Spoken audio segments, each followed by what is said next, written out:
Hola, buenas tardes. Pues nada, es un placer teneros a todos aquí. Muchas gracias al Clúster Aragonés de Alimentación y a 480 por hacer esta interesantísima charla posible. Y nada, voy a ir presentando. Yo soy Daniel Iranzo, ya me conoceréis, pero bueno, para los que no, soy presentador y cocinero de programas gastronómicos en Aragón Televisión, aparte de hacer unas cuantas cosas más, todas relativas a la alimentación.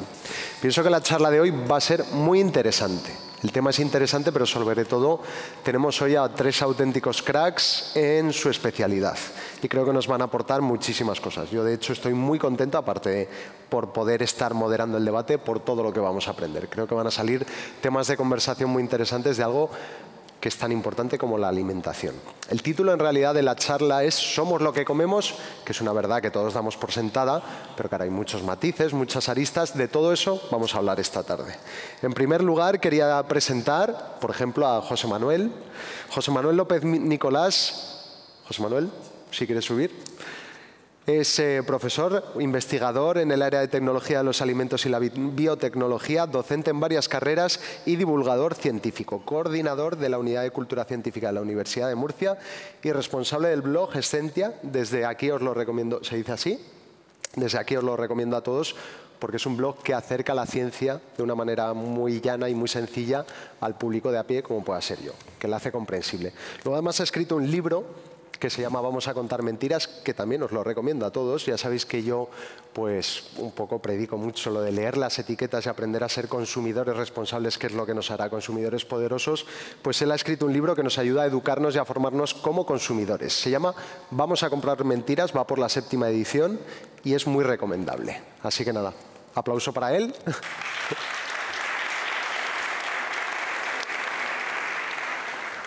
El tema de hoy también va a ser la alimentación tecnológica o cómo se puede aplicar la tecnología en la alimentación. Entonces, la siguiente invitada que tenemos hoy no podía ser más acertada porque se llama Beatriz. La tenemos como fundadora de la revista Food Tech, se llama así la revista, ¿verdad? Alimentación tecnológica, con lo cual no podía ser más acertada su presencia. Además, es experta y lleva el marketing y comunicación de bastantes empresas relacionadas con el sector, trabaja mano a mano con el Basque Culinary Center y muchas más cosas. Pero bueno, con eso se concreta su presencia. Aquí tenemos a Beatriz.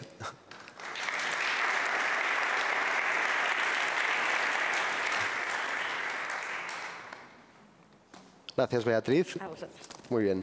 Y por último, algunos de vosotros ya lo conoceréis porque él está afincado aquí en Zaragoza y lleva agradándonos la vida y endulzándonos, bueno, no sé si endulzándonos, pero haciéndola más llevadera, con sus cervezas, el maestro cervecero de Ámbar, que se llama Antonio Fumanal Sopena. Él es nacido en Barbastro, afincado en Zaragoza, y bueno, les he pedido a todos que se presentasen en un par de líneas y él dice que se siente especialmente orgulloso de haber creado una de las primeras cervezas sin gluten con sabor a cerveza real del mundo. Así que como él me lo ha pedido, yo lo digo. Le damos un fuerte aplauso a Antonio Fumanal.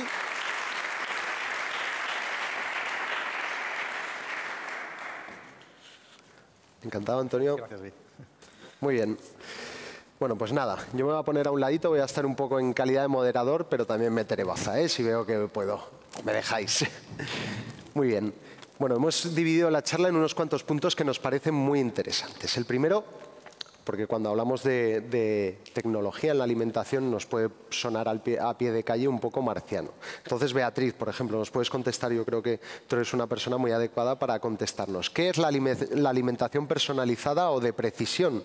¿Y qué ejemplos nos encontramos ahora? Quizá el deporte sea el ejemplo más claro de alimentación personalizada, que cada deportista se le estudia, se le da una alimentación más personalizada. Bueno, tenemos varios ejemplos, ¿no? La alimentación personalizada puede ir desde una alimentación, unos parámetros, unas guías de alimentación pensadas para, digamos, pues aumentar el rendimiento o mejorar tu salud, pero también pueden estar pensadas para simplemente satisfacer unos gustos o unas preferencias.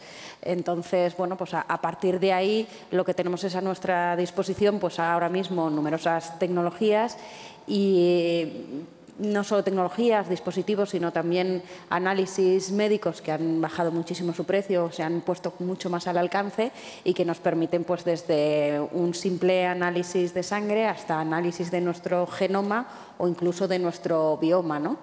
Y luego pues la aplicación de tecnologías como la inteligencia artificial para, como te decía, para intentar averiguar cuáles son tus gustos o tus preferencias. Y a partir de ahí hacerte desde una serie de recomendaciones para que tú tengas un estilo de vida alimenticio determinado, hasta crear servicios que lo que te podrían hacer es enviarte los platos preparados a tu casa en función de esas recomendaciones que te han hecho.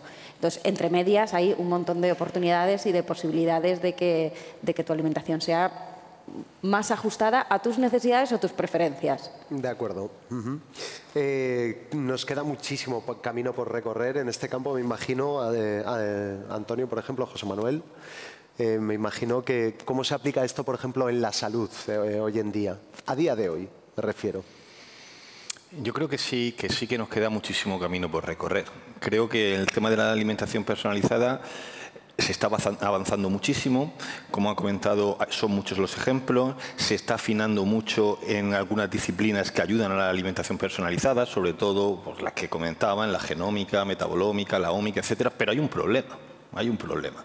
El problema, yo cuando hablo siempre de alimentación personalizada, hablo poniendo la metáfora como si estuviéramos creando un avión de muy alta tecnología, que se están dando pasitos poco a poco para conseguirlo y es importante, pero el problema que tenemos es que la vía por la que tiene que salir el avión no la está preparada. ¿A qué me refiero? A que la alimentación personalizada es como el segundo paso a una alimentación correcta. ¿De acuerdo? Y si no estamos alimentándonos correctamente, hablar de alimentación personalizada es correcto, pero primero deberíamos la pista de despegue, prepararla. Sí, estamos aprendiendo a usar la calculadora sin saber sumar, ¿no? Correcto. Sí, entonces, es bueno que estemos aprendiendo a utilizar la calculadora, es bueno que afinemos la calculadora, pero también deberíamos saber empezar a contar con los dedos.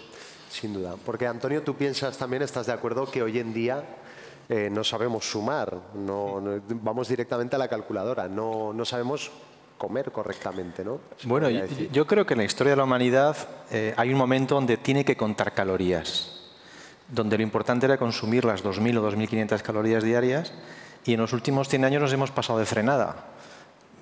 Nos ha hecho falta la calculadora para decir, solo 2.500, que a partir de ahí va mal.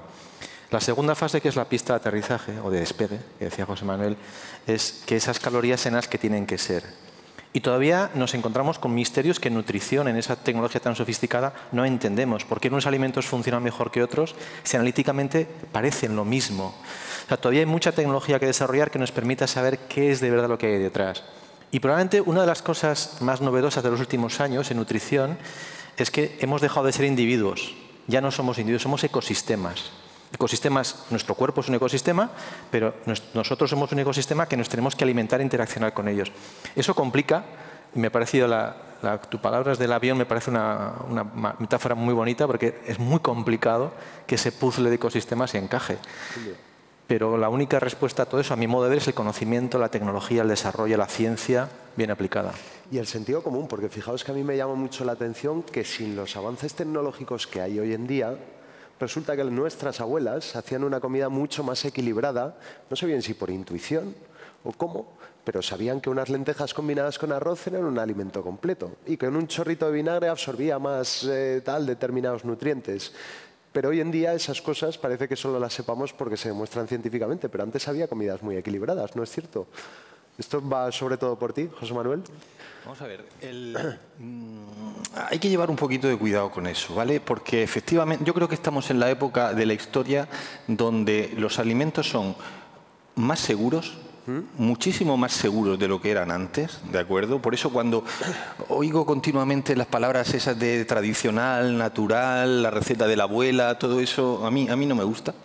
Pero, por otra parte, estamos en la época de la historia donde peor comemos, ¿vale? Una cosa que sean más seguros los alimentos, que no sean tóxicos, que el nivel de contaminación son muy bajos, pero otra cosa es que sepamos comer, ¿vale?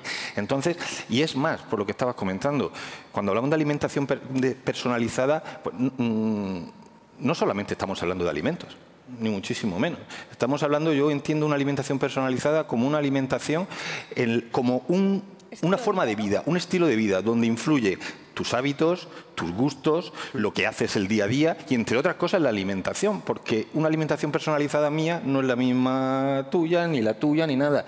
Y tampoco podemos crear un modelo de alimentación basado en determinados nutrientes o en determinados alimentos sin que nos gusten, claro, sin que sensorialmente sean buenos. Sobre todo iba por ahí la siguiente pregunta, porque era, partiendo de personas con un estilo de vida similar, ¿tenemos todas las mismas necesidades?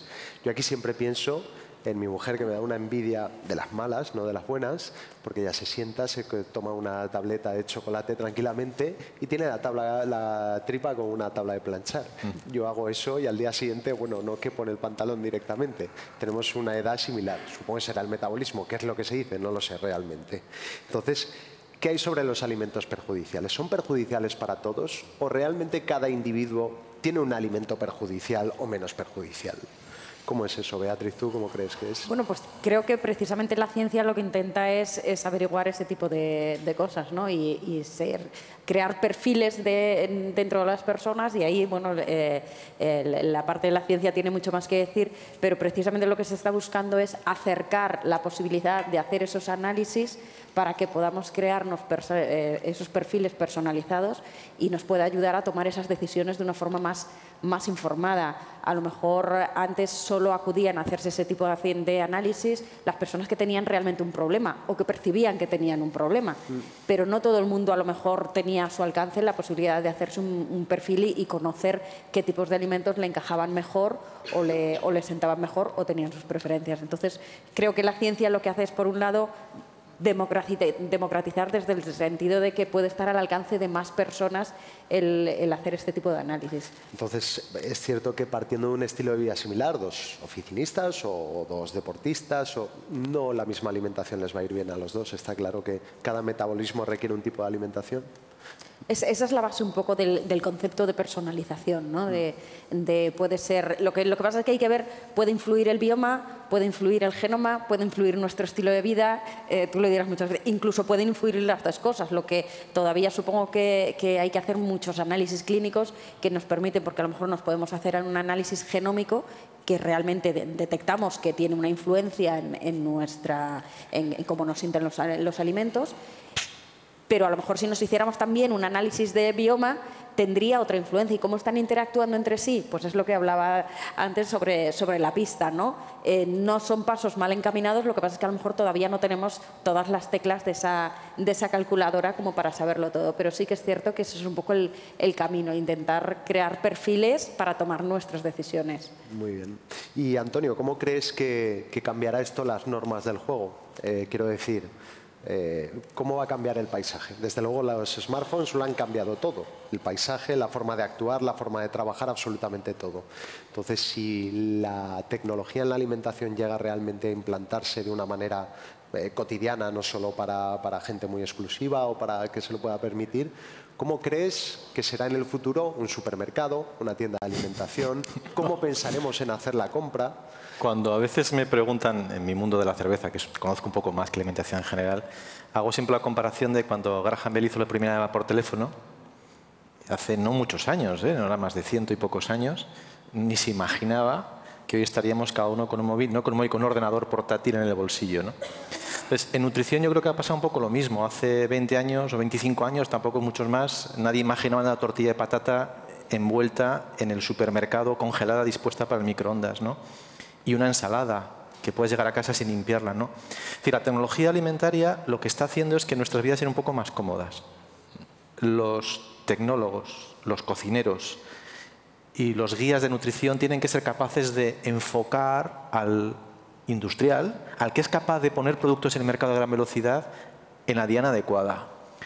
Como el nutricionista se equivoque de diana, la habéis liado, porque la industria va a ir detrás, a por ese target, a por ese objetivo. Entonces, dependerá un poco de esa investigación básica que José Manuel y sus amigos hacen en ciencia, de esa capacidad de los cocineros de modificar los alimentos y el industrial en hacer una perola muy grande donde quepa todo eso.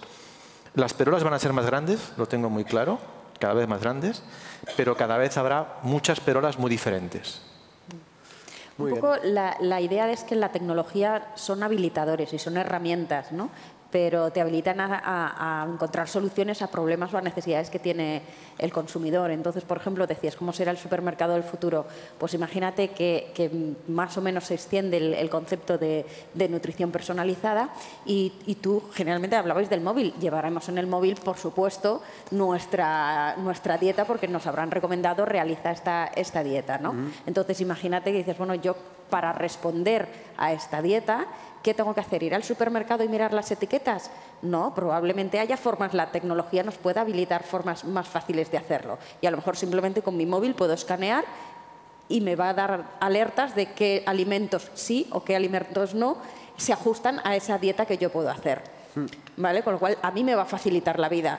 Pero a la industria de la alimentación le tiene que hacer pensar, ¿cómo tendrán que ser ahora mis etiquetas? Sí. ¿Qué información pongo yo de los alimentos?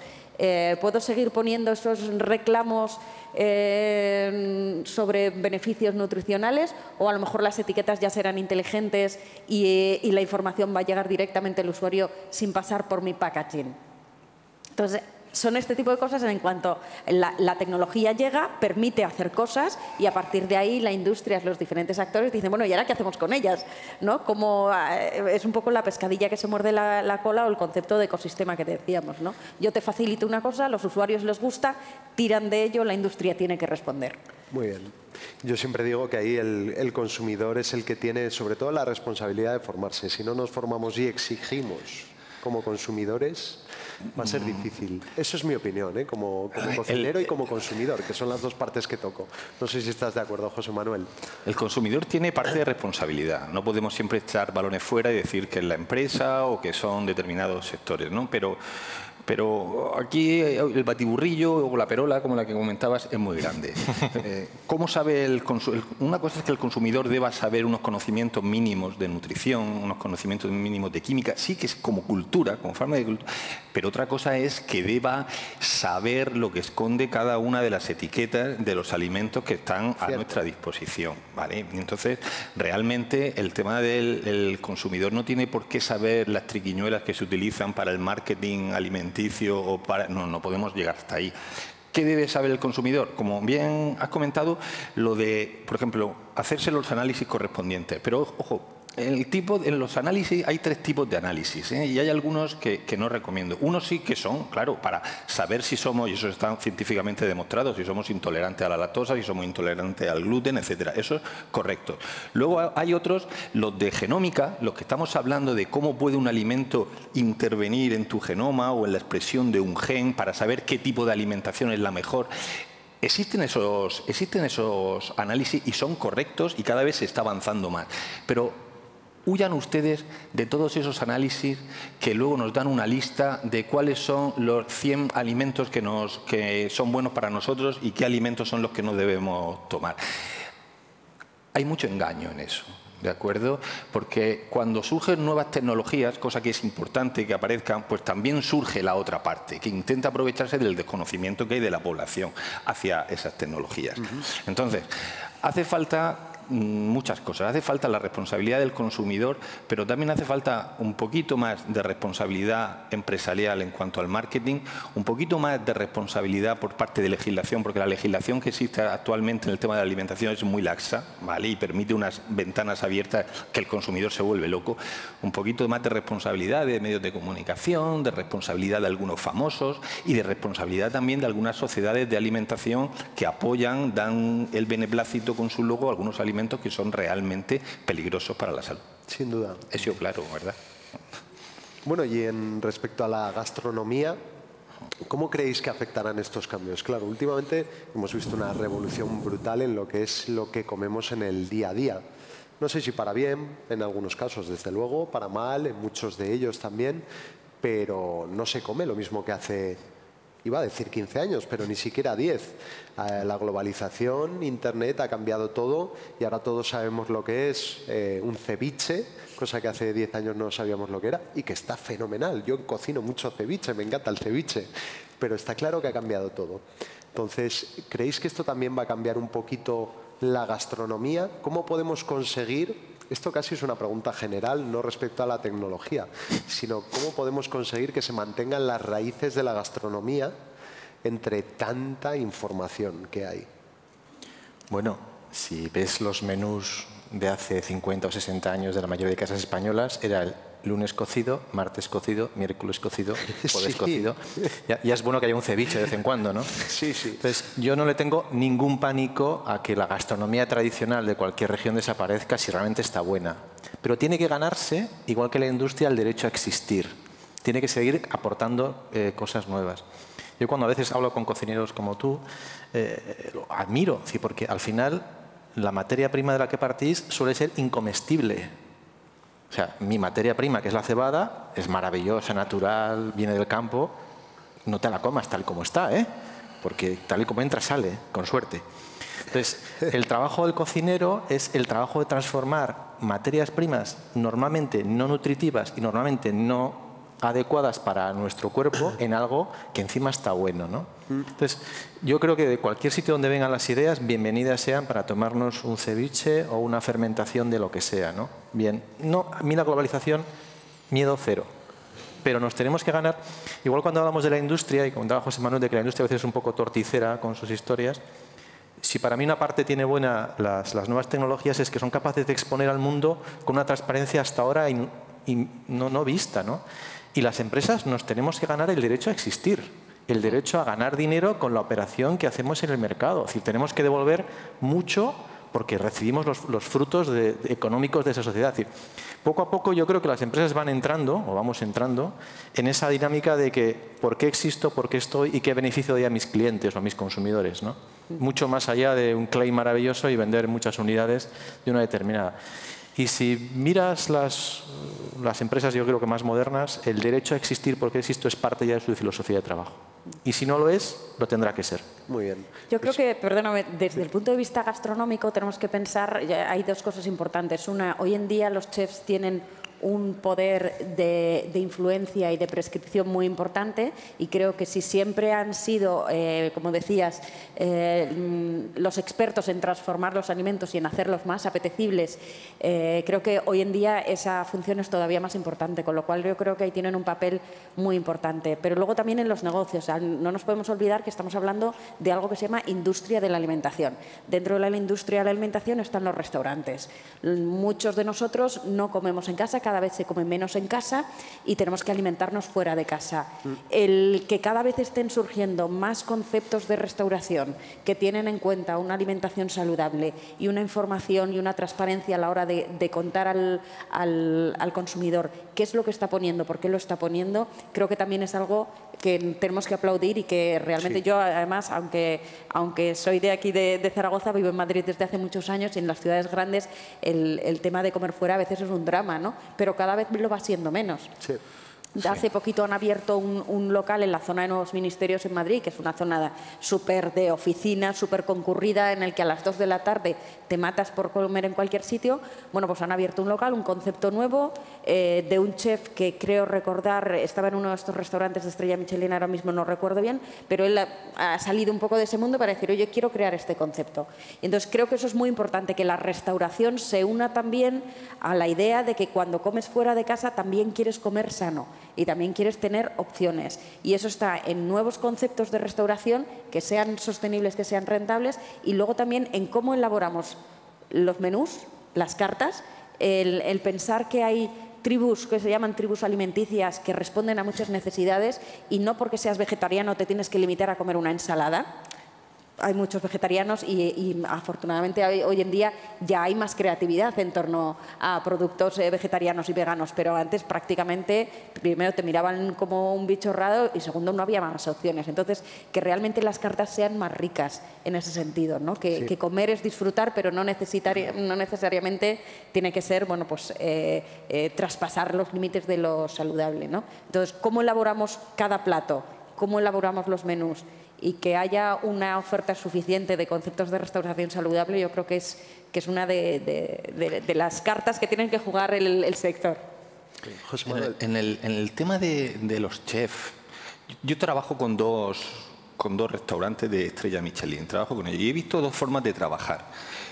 una forma de trabajar que es la que me gusta mucho, es que cada vez más en la alta cocina se está introduciendo los equipos multidisciplinares. ¿De acuerdo? A la hora de hacer un menú o a la hora de cocinar determinados alimentos, hay auténticos, detrás de esos restaurantes hay equipos donde hay químicos, donde hay nutricionistas, donde aparte está el cocinero, evidentemente, y eso cada vez me gusta más, porque hace falta para esa gran cantidad de población a la que se dirige y darle un menú adecuado. ¿Qué no me gusta?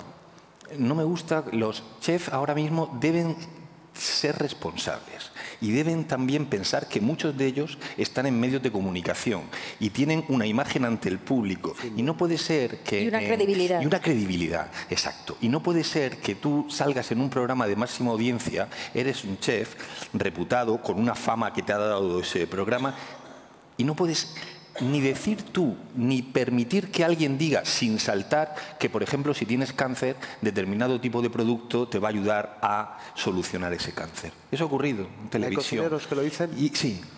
Y lo han dicho, e incluso a alguien del programa, alguna persona que está interviniendo, que está un participante, lo dice. Hemos introducido una persona para que participe que además habla de dietas anticáncer y tal. Eso hay que pararlo. Porque aquí estamos mucha gente, aquí nos está viendo mucha gente también, pero el eco que tienen esos programas es tremendo.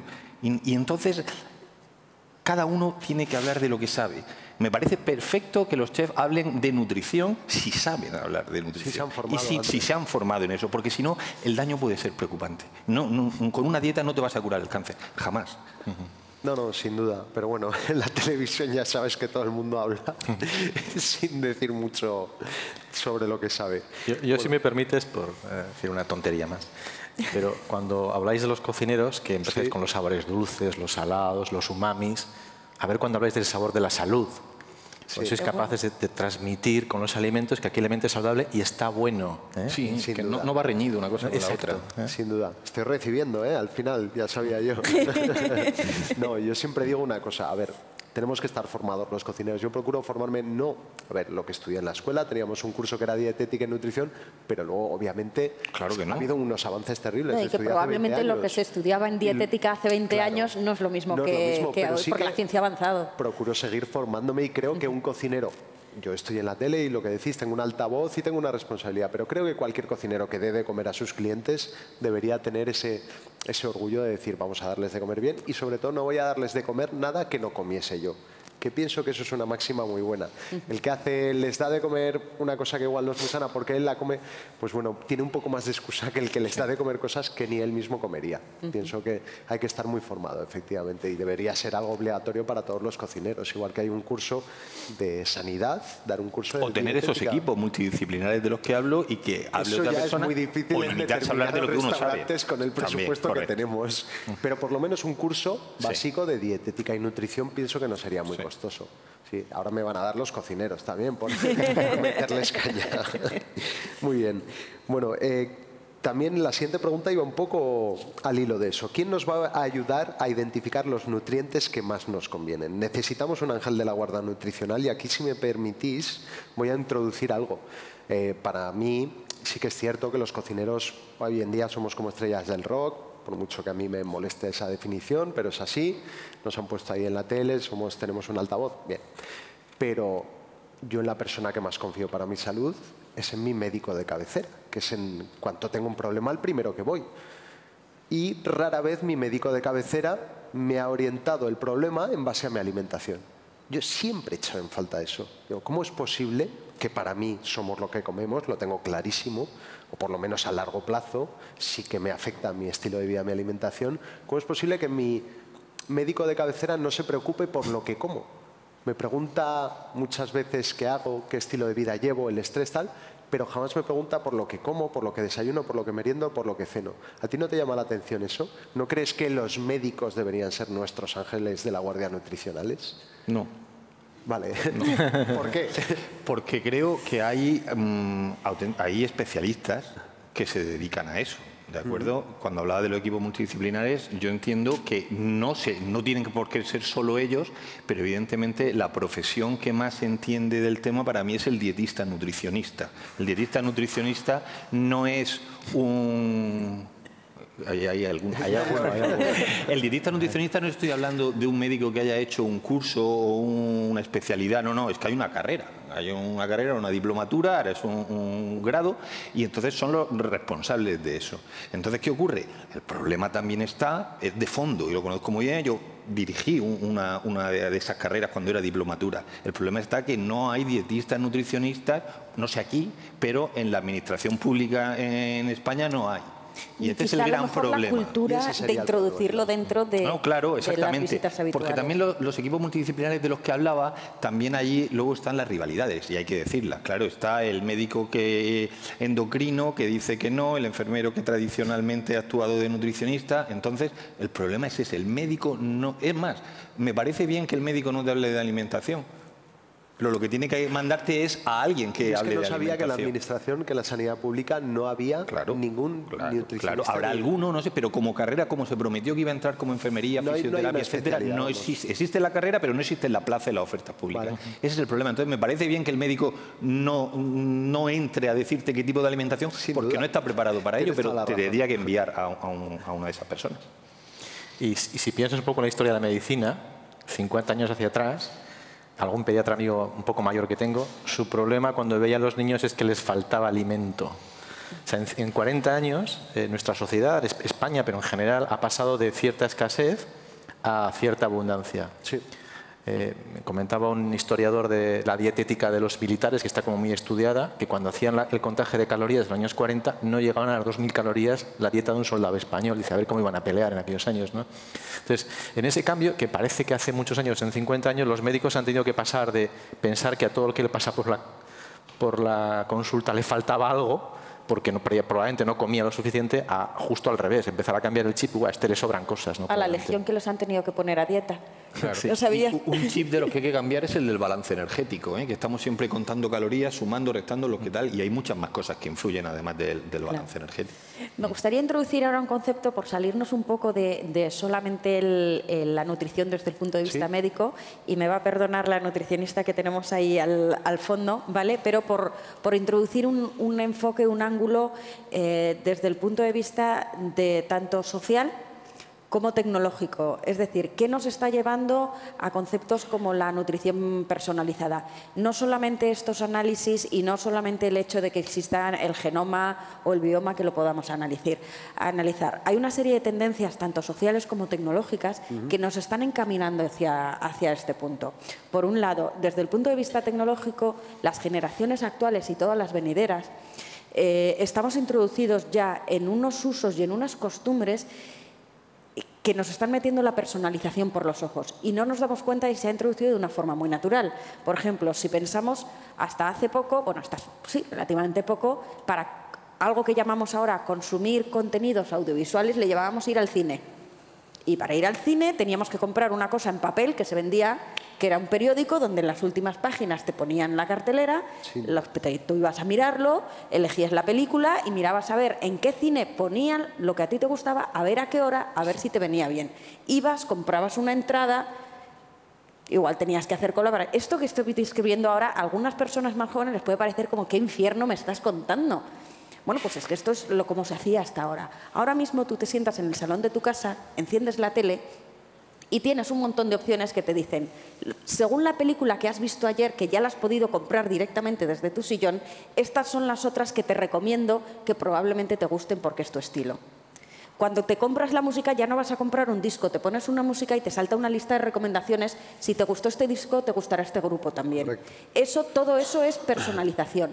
Cuando compras en un e-commerce, en un Amazon, te dicen, si has comprado otros clientes también lo compraron con estas cosas. No nos damos cuenta, pero estamos ya acostumbrados a que todo nos lo den con recomendaciones, a tomar nuestras propias decisiones, no tener que ir a los sitios, sino tomar nuestras propias decisiones. Esto, las generaciones que vienen ahora, va a ser su modus vivendi. Y eso se va a aplicar también al mundo de la alimentación.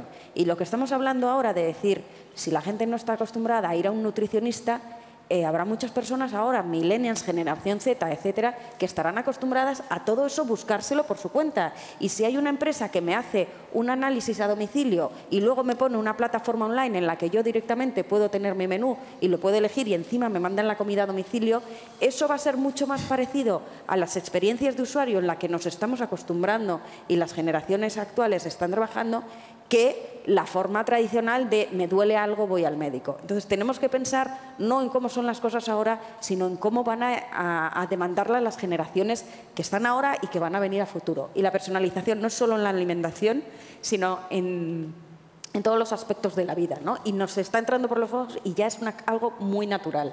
Entonces, bueno, pensemos que es una tendencia que va a venir, cómo la aplicamos en el mundo de la salud y cómo la convertimos en una oportunidad para comer mejor y para generar negocios sostenibles. ¿Crees que es algo de futuro a corto plazo, que está cerca? No sé si mañana, pero desde luego la tendencia es muy potente y de hecho cuando tú lo ves, las inversiones que se están produciendo de grandes empresas que están muy interesadas en esto, dices, ojo, que ya no solo que nosotros los veamos. Sopas Campbell's hace muy poquitos meses ha invertido 32 millones de dólares en una empresa que se llama Habit, que se dedica a esto, a hacer análisis genómicos y a mandarte a tu casa el kit con tu menú de la semana. 32 millones de euros ha invertido, no es que la haya comprado, solo ha invertido porque la empresa ya vale mucho más. Samsung y Nestlé están haciendo programas juntos para ver cómo con lo que se llaman los wearables, todas estas pulseras que llevamos que nos miden, los relojes, etcétera, cómo pueden crear una plataforma conjunta Nestlé y Samsung. Es que estamos hablando de compañías que hasta hace poco no tenían nada que decirse. Entonces, bueno, es decir, las tendencias sociológicas y tecnológicas nos llevan a que hay unas nuevas formas de vida y que las empresas están buscando cómo subirse ese carro para o bien aprovecharlo para sus negocios o bien desde aquí los divulgadores tenemos que tener un poco esa misión de decir cómo podemos aprovecharlo para tomar mejores decisiones en nuestra forma de alimentarnos y aprovechar esos habilitadores que nos permite la tecnología. Pero estamos muy acostumbrados ya a esa forma de que nos vayan recomendando, nos lo den hecho, lo busquemos por nuestra cuenta. Eso es un poquito el futuro. Sí, quizás sean las grandes marcas los actores que lideren esta nueva nutrición, quizás sean las que apuesten más fuerte por ello, o quizá los cocineros ahí tengan mucho que decir. No sé, sabe un poco por dónde... Hombre, yo creo que las grandes marcas tienen muchísimo que decir aquí, porque el poder económico que tienen para la inversión, para la innovación, es mucho mayor que las pequeñas empresas. Ahora bien, yo creo que también juega en la alimentación personalizada y en la alimentación del futuro, que yo creo, por lo que decías, que nos vamos acercando, pero vamos poquito. Es decir, no podemos esperar. Una de las cosas que siempre ocurre cuando aparecen las nuevas tecnologías es que esperamos resultados grandes. Lo que está pasando ahora con el CRISPR, en biotecnología, etcétera. Pero yo creo que aquí va a jugar un papel muy, muy, muy importante en la alimentación personalizada, la reglamentación y la legislación. Porque cada vez que aparece un nuevo nicho de mercado, pues o reglamentas bien o legislas bien o siempre va a ir el truco por delante de la... y va a ser peor todavía. Ahí la dificultad es cuando está algo que no está muy desarrollado, que no sabes muy bien hacia dónde te va a llevar. Claro. ¿Qué es antes, el huevo o la gallina, no? Exactamente, pero es que se pueden cambiar las cosas.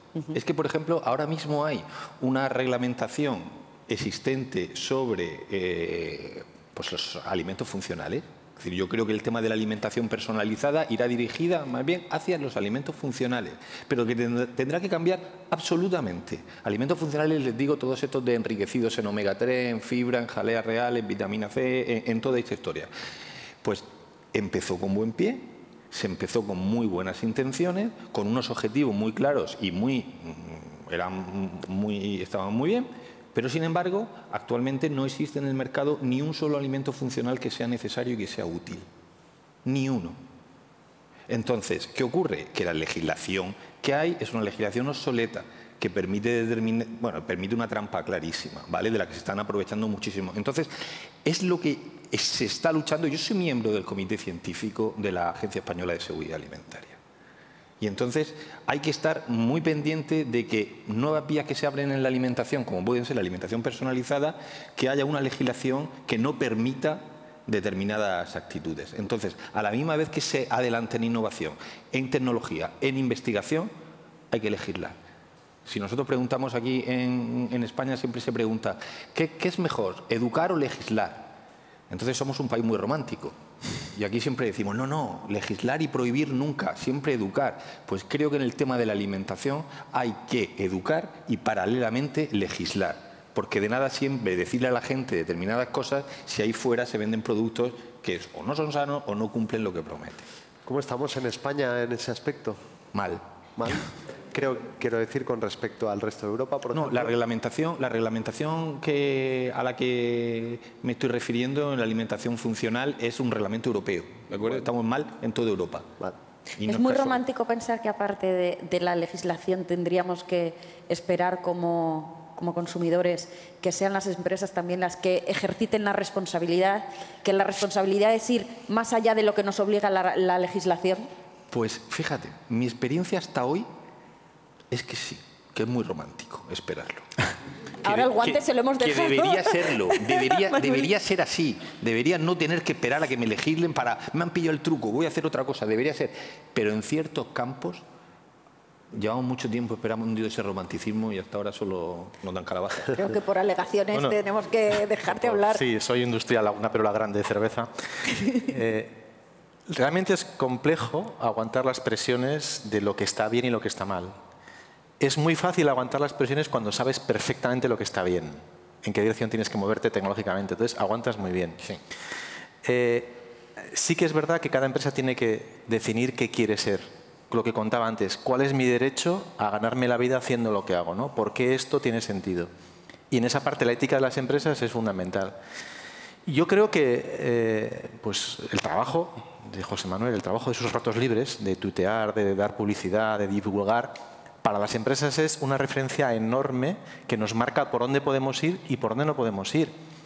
A veces es más importante un tuit bien hecho que un real decreto mal hecho. Y es algo que las empresas poco a poco vamos entendiendo y vamos aplicando. En la red, en esa red que cada día hay más blockchain y bitcoins, yo creo que los bitcoins de la verdad poco a poco van ganándole terreno a la marrullería y al enredarlo todo para que sea así. Porque la sociedad tiene una potencia que hoy en día afortunadamente no tiene ninguna gran corporación. Y yo creo que ahí contra eso podemos ir paso a paso luchando. No vale el, bueno, yo no tengo ninguna influencia. No, sí que la tienes. Poquita, porque es poca cosa, pero en ese ecosistema que somos yo creo que tenemos capacidad de influir, ¿no?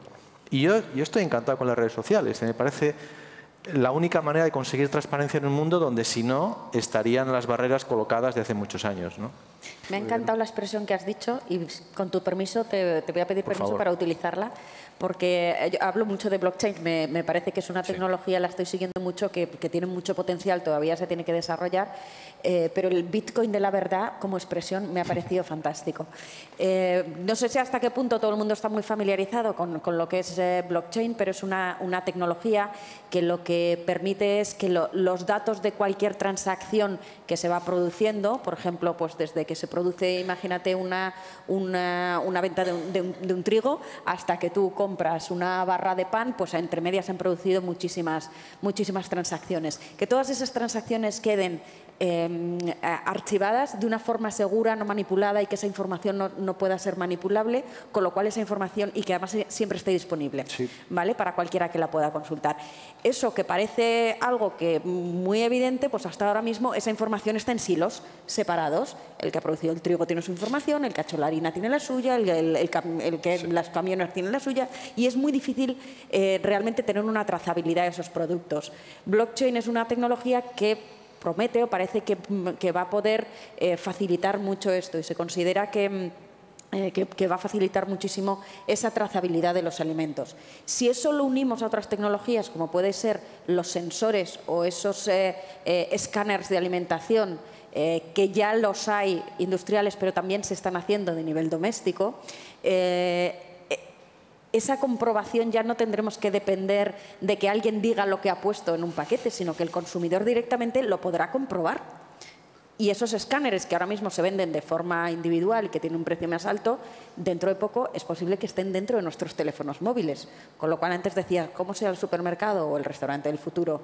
Pues imaginároslo, no sé si hay algún restaurador aquí o tú imagínatelo como chef, el día que en tu restaurante entre alguien con un teléfono y cuando le pongas el plato delante, lo primero que hagas sea escanearlo para comprobar si tiene gluten, si tiene lactosa o si eso es atún rojo de Almadraba de verdad o es otra cosa. Hacer trampas será mucho más difícil y el consumidor estará mucho más informado. Y entonces, ¿que nos parece muy lejano? Bueno, todavía queda un poquito para que esto se desarrolle, pero hace 10 años, a que nadie te hubiera dicho que en tu restaurante entraba todo el mundo con una cámara de fotos y lo primero que hacía era hacer fotos a los platos y compartirla con millones de personas al instante de Sin duda, o que no la nos lo carta iba a ser imaginábamos. una tablet o... Sí, muchas cosas. Vale, pues claro. Estas cosas la tecnología nos lo va a permitir. ¿Y cómo nos va a impactar? Bueno, pues vamos a tener que ser las empresas cada vez más responsables porque ya es posible que no necesiten poner claims en el packaging de lo que contiene un producto porque el consumidor lo va a poder comprobar. Y si es ecológico, si ya ha tomado antibióticos el animal de la carne, si se ha cultivado de una forma o de otra, vamos a tener esa información en nuestra palma de la mano. Sí, sí. Ferradria ha apuntado hace poco que los restaurantes en un futuro tendrán que ceñirse a un etiquetado como el de cualquier otro producto. En realidad es lo más lógico. Lo que pasa es que es tan difícil llevar eso adelante.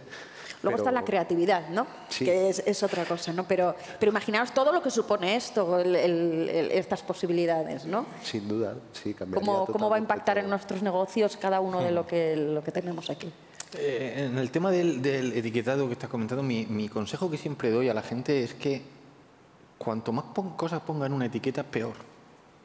Cuando vayan a un supermercado y más cosas le pongan la etiqueta y más le prometan, es peor. ¿Ustedes ven alguna vez en la verdura, en la fruta, en la hortaliza, ven la etiqueta llena de promesas? No. Pero sí que ven en otros productos que le van a reducir el colesterol, el sistema inmune, etcétera, etcétera. Cojan los primeros y huyan de los segundos. Pero de cara a la alimentación personalizada y de cara a un futuro, hemos dicho al principio que no solamente la alimentación personalizada estamos hablando de nutrición, sino también de estilo de vida, ¿no? Entonces, y de gustos y de preferencias sensoriales de cada uno de nosotros. Entonces, por ejemplo, y me voy a meter en un charco, pero yo sé que aquí hay gente del sector vitivinícola y del sector de la cerveza. Entonces, ¿entra la cerveza, entra el vino en esa alimentación personalizada? Sí, por supuesto que entra. Pero ojo, hay que especificar. ¿Entra dónde? Hablando de esas preferencias sensoriales y de esos gustos. ¿Cuándo creo que nos equivocamos? Jolines, el vino o la cerveza no son buenos para la salud. No son buenos para la salud.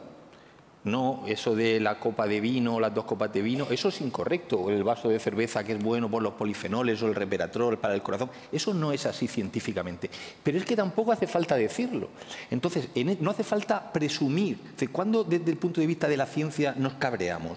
Cuando vemos que del vino o de la cerveza se presume de propiedades saludables. Si es que no hace falta presumir de eso. En esa dieta del futuro que hablamos de alimentación personalizada decimos, oye, pues puedes tomarte, ¿a ti te gusta tomar cerveza? ¿Te gusta tomar una copa de vino de vez en cuando? Introdúcela en tu dieta, pero no le busques propiedades saludables y que sepas que puedes tomarla una cada X tiempo para que no te perjudique. Y sigue con tu estilo de vida ese y sus gustos. Pero empezamos a meter la pata cuando le vamos buscando unas bondades que no las tiene. Y es que no hace falta. En la alimentación del futuro se pueden presumir de muchísimas cosas que tienen los alimentos sin, como dicen, la avaricia rompe el saco, pues sin llegar a la avaricia. Presume de seguridad, presume de propiedades sensoriales, presume de que de que un vino o una cerveza es lo más seguro del mundo. Pero no quieras ir más allá, porque ahí ya metemos la pata. ¿Quieres apuntar algo de esto, Antonio? No. Yo soy cervecero, ¿eh? Hombre, claro, todos los de aquí. No, yo me acuerdo de una presentación maravillosa que hubo aquí en Zaragoza de un buen nutricionista que dio la presentación comentando lo mismo que está diciendo José Manuel, tomándose una cerveza, ¿eh? Claro. Entonces, la presentación hablaba lo buena que la cerveza para la ciencia y me acuerdo que nos reímos un rato con él, ¿no? Bueno, a veces este tipo de aseguración, de mensajes, de aseveraciones, tiene que ver con lo complicada que es la vida del mundo de la comunicación. Es decir, conseguir mandar mensajes a una gran masa con 2 segundos de televisión que vale una pasta, pues nuestros amigos de marketing se les va un poco la mano y a veces dicen lo que no deben de decir, ¿no? Pero estoy de acuerdo con él que en cualquier dieta cabe un buen vaso de vino, una buena cerveza. Sin duda. Y que lo mejor es que están buenísimas, ¿no? Y luego hay un montón de historia detrás, del terruño, del esfuerzo del viticultor en la uva, consiguiendo una variedad especial, sacarle hasta el último gusto de sabor a aquello, o nuestra humilde cebada, que es un poco más dura de cultivar, pero que también tiene un montón de posibilidades detrás, ¿no? Es decir, toda esa historia que nos une a la tierra y que forma parte de la civilización, ¿no?, de todo el Mediterráneo, pues también es un valor que a veces podemos contar y no le damos el valor que tiene, ¿no? Y es el valor emocional de la alimentación, ¿no? Que no solamente hay que entender la alimentación como algo que nos nutre y es esa gasolina que nos permite seguir adelante, sino que es también, y se ha convertido en los últimos años, después de pasar del cocido a realmente forma parte de la cultura, del disfrute, y no tiene que dejar de ser así, por mucho ¿no? que avance la tecnología, no tenemos que olvidar que la alimentación, que la gastronomía es historia, es cultura y sobre todo es gozo y es disfrute. Claro, el día que deje de ser eso estamos perdidos. O sea, habremos perdido uno de los mejores momentos de cada día, por lo menos mío. Claro. Lo que pasa es que sí también es cierto que nosotros tenemos la grandísima suerte de vivir en un país y en una zona que tenemos esa cultura gastronómica y que tenemos esa variedad. Sí. Pero muchas de estas tecnologías y muchas de estas tendencias no vienen, su origen no es el de países que tienen esa cultura gastronómica. Como puede ser, por ejemplo, Estados Unidos principalmente. Yo recuerdo la primera conferencia que fui allí hace como 4 o 5 años hablando de estos temas de innovación, un evento que se llamaba Rethink Food. Una de las conclusiones del evento fue: tenemos que cocinar más en casa y tenemos que seguir la dieta mediterránea. Y digo, Dios mío, me he ido hasta California para que me digan esto. Muy bien. Claro, pero lógicamente allí tienen una cultura gastronómica totalmente diferente y un estilo de vida totalmente diferente. No se cocina prácticamente nada, cuando lo vemos en las películas. Cocinar es un día de fiesta, pero normalmente es ¿qué has traído hoy para cenar, cariño? ¿Vale? Se come muchísima comida basura, el precio de la comida es más barato que la comida de calidad, con lo cual allí estas tendencias que están surgiendo de ahí tienen muchísimo más sentido, ¿vale? Porque están intentando corregir algo que quizá aquí todavía no es tan grave. Pero sí que es cierto que las generaciones más modernas sí que estamos yendo hacia esos estilos de vida, de quizá comer menos en casa, no tener unos formatos de comida tan rígidos de desayuno, comida y cena, sino comer cuando quiero, donde quiero, el delivery. ¿Por qué está teniendo tanto éxito las empresas de delivery que crecen a un 400%? Pues porque ya nos estamos acostumbrando a comer lo que queremos, cuando nos apetece. Bueno, no hay más que ver las cocinas de las casas, que cada vez son más pequeñitas. Efectivamente. Ya no se hace la vida en la cocina. No pensemos solamente en la hora, sino en el hacia dónde vamos y cómo la globalización también nos está llevando hacia estilos de vida que no son los tradicionales. ¿Te imaginas un futuro 2 horas para comer? Un poco Blade Runner en algún momento con la aplicación tecnológica para la comida, comiendo píldoras? Que una espero que no llegue ese día, por Dios bendito. Bueno. Yo creo que para mí la gran innovación sería el día que hagan el bocadillo de jamón ibérico que no engorde. Esa sería la grandísima innovación. Ya Comer está. una píldora Ya existe. No me lo parece. Es un poco pequeño, pero ya existe. Claro, no es reducir la ración, ¿no? Está muy bien. Eso es. A ver, sale corriendo. Ya no hay píldoras, pero hay packs de polvos y de batidos, y en Silicon Valley es el gran boom. Hay gente que le parece muy aburrido comer y prefiere tomarse un batido que tiene calculadas las calorías que necesita, esta comida como de astronauta, y eso existir ya existe. Es decir, que 5 minutos antes de entrar por la puerta me estaba comiendo un mini de jamón ibérico y una cerveza. Me estaba tomando un ámbar, por supuesto. Pues hay gente para todo. Hay gente que prefiere tomarse un batido y no dejar de trabajar en lo que esté haciendo. Sí. Bueno, pues es lo que decía. Hay tribus alimenticias y hay que pensar en todas ellas. Sin duda. Bueno. ¿Hay alguna administración en la sala? ¿Alguien del gobierno, de educación o algo así? No, lo digo porque a mí me gusta hacer la petición que comentábamos antes de que la cocina, la asignatura de cocina, debería ser obligatoria en la educación básica. Sin duda. Es decir, a veces da un poco de miedo que nuestros hijos no sepan, no digo freír un huevo, que es la frase típica, sino hacer unos macarrones o un arroz. Entonces a veces les damos formaciones muy sofisticadas que probablemente olvidarán, sí, con el buen entendimiento de que les ayuda a discurrir, pero que en sus manos haya de vez en cuando un poco de verdura, una pasta, unas frutas, una macedonia, Sí. creo que sería una obligación de nuestra sociedad, ¿eh? Bueno, has comentado antes una cosa muy interesante que era lo de la ecuación de segundo grado. Sí. Vosotros sí, que claro, estáis manejando todo el día, pero yo no he vuelto a hacer una ecuación de segundo grado, soy cocinero. A mí con poca cosa matemática me Pero una vale. cosa no quita la otra. Sí, es cierto, el saber no ocupa lugar, eso es así. Pero lo que sí he hecho toda la vida, yo soy cocinero, pero da igual, todo el mundo es comer todos los días. ¿No estaría muy bien que en las escuelas, como dice Antonio, hubiese una asignatura de dietética, nutrición y gastronomía? ¿No sería algo realmente útil? ¿No ahorraríamos también en sanidad? ¿Qué tienes? Sí, que pienso que sí, a mí me parece bien, me parece correcto. A mí me gustaría y necesario, ¿vale? Pero sin quitar, claro, el tema está cómo metes todo eso en un programa docente sin quitar o sin alterar la base del sistema, ¿eh? Yo quitaría unas cosas. Habría que debatir sobre eso.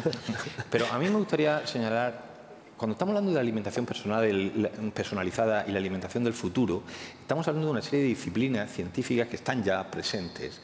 Proteómica, genómica, metabolómica, biotecnología, aunque viene un poco más. Hay que quitarle el miedo a la gente hacia las nuevas tecnologías. Cada vez que aparece una nueva tecnología, se produce un rechazo en el consumidor. ¿Qué ocurre? Pues que a eso también hay una serie de factores que influyen, ¿vale? En ese rechazo. Es decir, ¿a qué me refiero? Por ejemplo, en el sector de la cerveza, a mí no me gusta una publicidad que hay ahora mismo en televisión de una cerveza. A mí tampoco. No, ¿verdad? ¿Sabes lo que voy a decir? No voy a decir más, claro, porque no hace falta. Pero ¿Cómo no me es gusta, esa publicidad? ¿Qué no me afirma? gusta una publicidad que te diga que la cerveza es mejor, que esta cerveza es mejor que otra marca, porque, palabras literales, porque no lleva transgénicos, porque no lleva aditivos y porque es natural. Vamos a ver, vamos a ver. Ese mensaje a la población, ¿qué cala? ¿Qué es el mensaje que Crea cala? una alerta. Crea una alerta, crea que si nosotros preguntamos aquí en la sala, no lo vamos a hacer, por si acaso, pero si preguntamos ahí fuera, la gente creen ustedes que está a favor o en contra de los transgénicos. Está en contra. Si está a favor o en contra de los aditivos. Está en contra. Pues a mí échenme transgénicos y échenme aditivos en mi alimentación que voy a comer mucho más seguro. Entonces, si un personaje famoso, chef, cocinero, famosísimo, sale anunciando una cerveza y dice que es mejor, y insinúa que es mejor que la de otras compañías, porque no lleva transgénicos y porque no lleva aditivos y es natural, eso es un error, porque estamos metiendo miedo al consumidor y el mensaje del miedo funciona. Entonces, huyan, igual que les he dicho que huyan de las etiquetas que te producen reducir colesterol, el inmune, a favorecer los huesos y tal, huyan también del miedo. No tengan miedo, el aditivo es bueno. El transgénico es bueno, la biotecnología es buena. Por eso te decía que si esperamos de la industria muchas veces yo pienso que el poder lo tenemos los consumidores muchas veces y la obligación de formarnos para que no nos metan miedo. Pero ¿sabes lo que ocurre? Que en muchos países ese tipo de publicidad que está haciendo ese daño ya no se permite. ¿Por qué? Porque han legislado. Y han sacado una legislación donde dice que no se puede denigrar ningún ingrediente que esté aprobado por ley, que no se puede denigrar y no se puede hablar mal de él, aunque sea subliminalmente. Entonces, si el aditivo está permitido, no puedes decir sin conservantes ni colorantes. No, porque no está permitido. Entonces, sí, esperamos, pero cuando se legisle, siempre pongo un ejemplo, el de las bolsas de basura. Las bolsas de basura decían, no hay que bajar la bolsa, no hay que bajar. Y la gente seguía bajando, hasta que de momento empezaron a poner multas. Y cuando dijeron, ya no quiero que me toquen el bolsillo. Claro. Y con el tiempo se quitaron las multas, pero la gente ya se había educado. Entonces la legislación siempre es importante. Como los puntos del y en el carnet, tema ¿no? de la alimentación mucho. Y no le tengan miedo a las nuevas tecnologías. Viene una era muy fuerte de nuevas tecnologías. No pasa nada. Bueno, y además todo este tema de los transgénicos, la carne de cultivo, iba por ahí el hilo del último punto que considero que es una forma de terminar muy interesante. La forma, esta ya es un poco global, la forma que tenemos de alimentarnos en el planeta Tierra hoy en día es sostenible. ¿Hay sitio para para toda la carne que comemos, para criar todas las vacas que se crían, para criar todos los cerdos que se crían, todo el ganado. Debemos cambiar nuestra forma de alimentarnos. Está en la ciencia la solución de ello, con los transgénicos para hacer cultivos más seguros y más productivos, por ejemplo, con la carne de cultivo en laboratorios que se está estudiando, para no tener que sobrepoblar el planeta con las vacas, que son unos principales motivos de contaminación en el planeta. Beatriz, ¿crees que por ahí pueden ir los tiros? Bueno, algunos de los tiros van por ahí. Las cifras que se están manejando actualmente y que están reconocidas por la FAO y por las organizaciones internacionales es que en los próximos años, en 2050, vamos a ser entre 9.000 y 10.000 millones de personas. Eso supone pues, que tenemos que producir un 60% más de alimentos de aquí a 30 años para alimentar a la población. Ya os digo que estos son datos de FAO y datos objetivos. Teóricamente producimos alimento suficiente, pero también están cambiando mucho los estilos de consumo. Cada vez se consume más carne y no solamente, cuando pensamos a veces solamente en nuestra sociedad occidental y no pensamos solamente en igual en Europa o en Estados Unidos, ¿no? Pero pensemos en todo el mundo. Claro. Grandes países como India, como China, como Asia, ahora se están incorporando a dietas más occidentalizadas en las que se incrementa mucho el consumo de carne y demandan ese consumo de carne. Y como tú decías, la cría de ganado pues es una de las prácticas que tiene un mayor impacto en el medio ambiente. Entonces, una de las tendencias, lo que se dice es, realmente el ser humano no necesita comer tanta carne como está consumiendo actualmente para mantenerse saludable. De hecho, pues generalmente cuando te recomiendan esas dietas, lo primero que te dicen es reduce tu consumo de carne o de unos estilos de carne. Si se calcula, muchas veces se dice, si todos lleváramos una dieta saludable, al planeta le iría mejor. Sin duda. ¿Vale? Entonces, partiendo de ese principio, pensemos en que la dieta saludable no es solo para nosotros, sino para el planeta. Que luego, además, hay otras iniciativas de buscar proteínas alternativas para que personas que bien por motivos de salud o por preferencias de estilo de vida quieran utilizarlas, bueno, pues es una oportunidad de alternativa y de negocio que está ahí. Ahora, por ejemplo, la gran tendencia son las proteínas, los sustitutos de la carne o las alternativas a la carne vegetales texturizadas procedentes de proteínas vegetales texturizadas. Ahí va a haber un gran boom próximamente. Ya hay empresas españolas que lo están haciendo y lo están haciendo muy bien. Eura, que sabemos es una empresa de Barcelona y más que habrá, van a venir importadas y en breve las vamos a tener aquí. Yo las he probado y están realmente muy buenas, la experiencia, muy buenas, están buenas. Es que no tiene nada que ver con esa hamburguesa que probamos de herbolario, de soja o lo que sea. Cuando te comes eso no tienes la experiencia de estar comiéndome una hamburguesa. Cuando te comes estas que te digo, de algunas que he probado ya, tanto cocinadas en casa como en restaurante, tienes la experiencia de me estoy comiendo una hamburguesota y me la estoy disfrutando, ¿no? Sobre todo que está muy rica. Eso es lo que viene, está muy buena. ¿Son más saludables que la carne? Bueno, pues hay que ver también la composición de que están hechas. Algunos llevan grasa de coco, que bueno, en fin, los expertos nutricionistas nos dirán si es mejor o no, pero realmente sí que están muy conseguidas desde el punto de vista de experiencia gastronómica, suponen una alternativa a la cría de ganado y no están pensadas solo para el mundo vegano, sino para cualquier persona que quiera disfrutar de ello, ¿no? La carne cultivada irá más lenta. La carne cultivada es la que es a partir de proteína animal, pero cultivada en laboratorio, a partir de células de animales, sin tener que tal. Eso también se está invirtiendo mucho ahí, pero tiene un proceso más largo. Fíjate que ahora cuando cuentas esto, yo pienso que muchos carnívoros que comen carne 3-4 veces al día, o sea, todo lo que comen contiene carne en cada día de su vida, pues muchas veces no comen vegetales porque asocian la cocina vegetariana a algo que hemos hablado antes, que era una cocina aburrida, era una cocina mal hecha, pero hoy en día existen unos recetarios, unos ingredientes y una cocina vegetariana y unos restaurantes que hacen. Y antes no sabías qué pedir porque no te apetecía nada, claro, a menos que seas muy verdulero, que podemos serlo, pero ahora no sabes qué pedir porque todo te parece sugerente y atractivo. Y tendrán estas alternativas y estarán en el supermercado, y la gran pelea es que ahora mismo están en la zona de productos un poco especiales para vegetarianos y tal. Sí, tienen un precio un poco alto todavía, Pero quizá. el gran salto va a ser cuando ese tipo de productos estén en la sección de carnicería. O a lo mejor ya no haya una sección de carnicería, sino que sea una sección de proteínas. La sección de proteínas. ¿Hacia dónde vamos? ¿Cómo va a ser el supermercado en el futuro?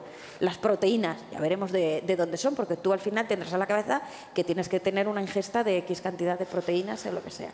Y sobre todo que sea rico y que haya opciones para todo.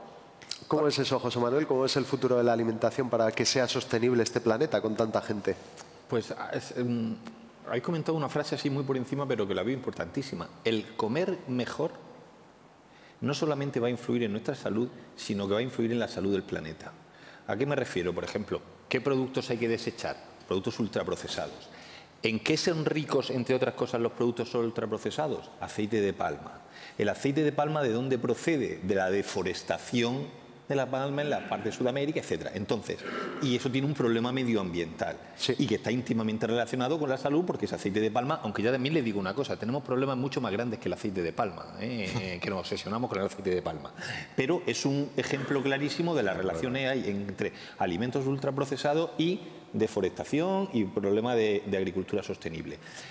Por otra parte, cuando estamos hablando del tema de las proteínas, etcétera, también tendríamos que quitar un poquito, con el tema de la agricultura sostenible, la gente también tendría que saber diferenciar entre agricultura ecológica, agricultura de temporada o agricultura de cercanía. No es lo mismo. ¿Vale? La gente normalmente mezcla y dice, no, que claro, el tema de ecológico es más sostenible. No, no, no, no. Un tomate ecológico te puede ser de Nueva Zelanda y te puede venir. Y la huella que deja es tremenda. Sí, sí. Claro, el medio de transporte. Exactamente, el medio de transporte. Entonces, yo siempre recomiendo no los productos ecológicos, sino los productos de temporada o los productos de cercanía. No tienen nada que ver y las propiedades nutricionales de unos con las de otros son muy diferentes. Y por otra parte, por último, cuando hablábamos de las proteínas, si es que al final la alimentación, creo yo, les he empezado diciendo, y con esto acabo, que lo de la pista de despegue y lo del avión. Creo que arreglar la pista de despegue es fundamental para que el avión empiece a volar. Y arreglar la pista de despegue es muy sencillo. ¿Cómo crees que se puede hacer? Primero, ¿recuerdan ustedes, seguro la tienen en su casa o de sus hijos, de sus nietos, de ustedes, la típica pirámide nutricional? Cojan la pirámide nutricional que tengan en su casa, abren la papelera y tírenla, ¿vale? Cojan la nueva pirámide australiana o cojan el plato de Harvard. El plato de Harvard, ¿qué te dice? Es muy sencillo. La mitad de nuestra alimentación tiene que proceder de hortalizas, verduras y frutas. Un cuarto de cereales integrales y otro cuarto de proteínas de buena calidad. Carne magra, pescado, huevo. Ya está. Eso es lo que hay que hacer para arreglar la pista. Así de sencillo. Así de sencillo. Ahora, hay que tener voluntad para hacerlo. Hay que coger y ir al mercado. Sí. Hay que ir a comprar. Hay que moverse. Y desarreglamos la pista. Y mientras, hay gente que está preparando el avión. Pero el avión solo va a despegar, es decir, de nada sirve. No, mira, hay un test que dice que te va a ayudar. Si tú tomas un alimento rico en calcio, te puede ayudar a esto. De nada sirve si a la misma vez estás tomando pizza, hamburguesas o otro tipo de alimentación. El calcio se va a reír de ti. Entonces, arregla la pista y a la misma vez diseña. Y arregla la pista de esa forma. Rompe con el estilo tradicional. Rómpelo. Y ponte al día de cómo va el avance en nutrición. Muy bien, muy interesante. Solo una última pregunta, ya por curiosidad propia. Ante un alimento de kilómetro cero y de temporada, uno es ecológico y otro no, ¿con cuál te quedarías? Yo con el que no es ecológico. Es decir, los alimentos ecológicos no tienen ningún beneficio, ni nutricional, ni sensorial. Cuando dicen, no, es que está mucho más bueno. No, no, no, no. El que está más bueno, esté mucho más bueno, que esté mucho más bueno, pero puede no por ser ecológico, ¿no? La diferencia está en el de temporada y el de cercanía. Ese sí. Pero buscarle ventajas, oye, que si tú quieres comprar alimentos ecológicos por otras propiedades, por otros efectos, por otras razones que tú tengas, perfectos. Pero no se lo busques en las propiedades nutricionales ni en que sean más seguros, porque llevan menos pesticidas, que no hay problema con los pesticidas. Entonces me quedo con el de cercanía y con el de temporada. Muy interesante, José Manuel. Bueno, Antonio, ¿qué te parece a ti? ¿Hacia dónde va la alimentación en el futuro? ¿Y cómo poder hacerla sostenible? Yo creo que iremos a hablar de conceptos que hasta ahora están un poco en el ambiente, pero no están bien definidos. Es decir, al final la ciencia, el conocimiento es cuantificar cosas. Tu cuerpo, el mío, el de todos aquí, está hecho de nitrógeno, que es lo que nos permite hacer proteínas. El ciclo de pasar una molécula de nitrógeno del aire al cuerpo es carísimo energéticamente. Entonces, seguro que encontraremos maneras de que ese ciclo sea mucho más efectivo. Pasar por la carne probablemente es el ciclo más inefectivo de todos ellos.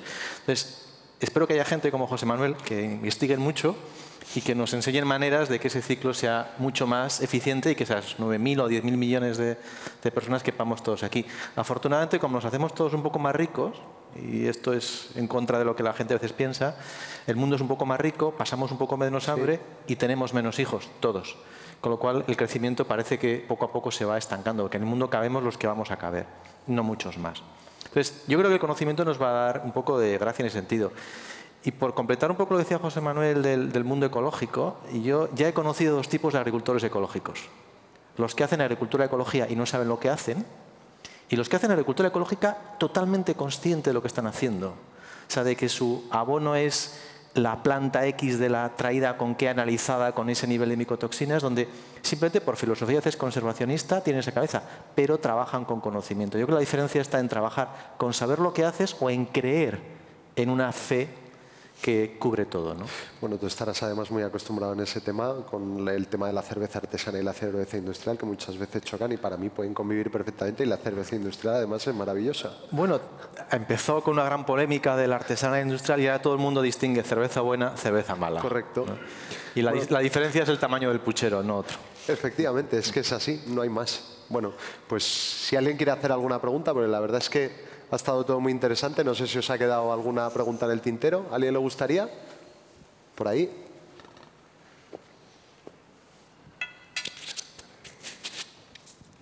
Hola, buenas tardes.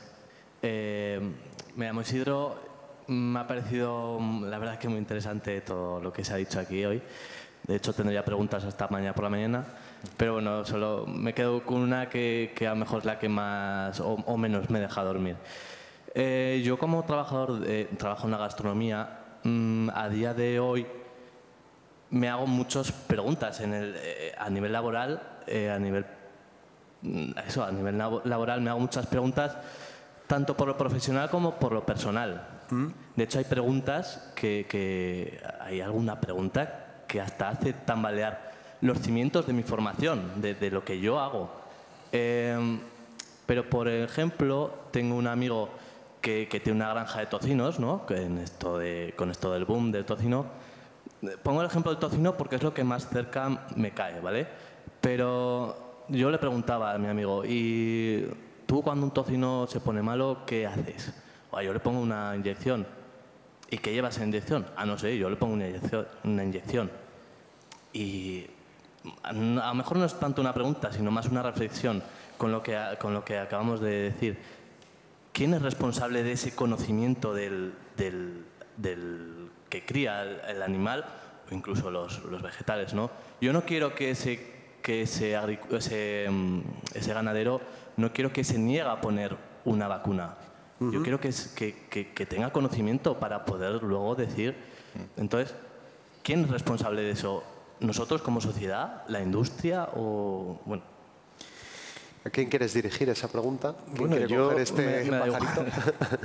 Yo te puedo contar de mi experiencia en la industria. Imagínate que me viene a ver proveedores de todo tipo y condición. Si mi ficha técnica, como digo yo, una ficha técnica de un producto que un estudiante de primero de carrera no entienda, es que es mentira. Entonces yo le pediría al que pone la inyección que sepa lo que está poniendo y que se haya preocupado en ponerla, y si no, que no la ponga. Entonces, productos milagro hay. Si él como persona, como trabajador, o sea, si su trabajo no le llama a decir, igual que yo me pregunto cada día más, ¿y este ingrediente qué es? ¿De dónde viene? Si él como trabajador no se hace esas preguntas, ¿es responsabilidad de la sociedad, de la industria? Es de él. José Manuel te dirá que para eso está la legislación. No, pero ellos tampoco tienen por qué saberlo, creo, ¿no? Pero independientemente de que lo sepa o no lo sepa, ¿vale? Que eso ya va en la persona, aparte de que debe saberlo como profesional, pero independientemente de que no lo sepa, tenemos uno de los controles sanitarios mejores que existen en el mundo. Independientemente de que cuando esa persona le pone la inyección, lo que tú has dicho, o el pinchazo, al final de toda la cadena sale un alimento al mercado, ¿de acuerdo? Pues tenemos los controles sanitarios de los más fuertes que existen en Europa y en el mundo. Y podrás decir, ya, pero de vez en cuando salta alguna crisis. Claro que salta alguna crisis, pero lo bueno es saber reaccionar ante esa crisis, ¿vale? Y sabemos reaccionar ante esa crisis. Entonces, ¿la persona que le pone el pinchazo debería saberlo? Sí.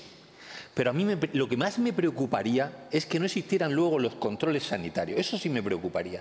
Por eso cuando veo algunos programas de televisión, que me he acordado cuando estaba haciendo la pregunta, de estos famosos donde aparecen unas granjas y se ven ahí que los animales se les están maltratando y se les están... La sensación de alarma que se crea es mucho mayor de la que realmente existe. En las granjas veterinarias, en las industrias cárnicas, se trata muy bien a los animales.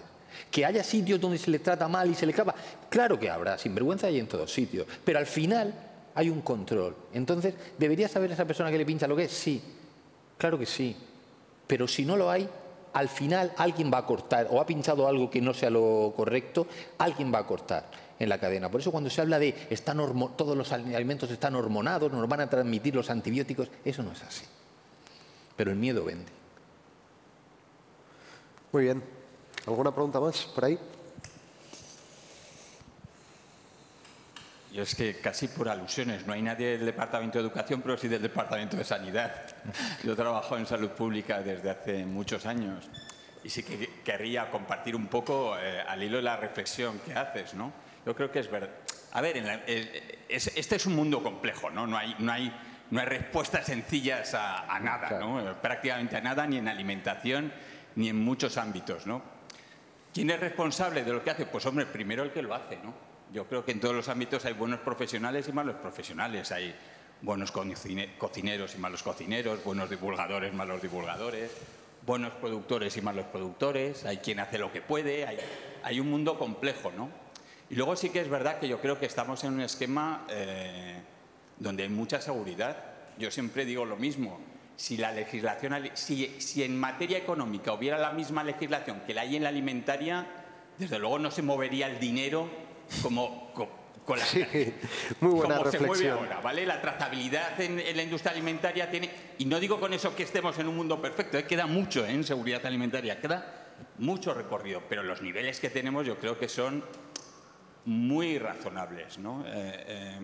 Por eso tenemos una legislación muy buena en cuanto a seguridad, trazabilidad, todo lo que está diciendo, seguro, y una legislación mala en cuanto a efectividad. Son dos cosas distintas, pero lo que estás diciendo, totalmente de acuerdo. Coincido contigo.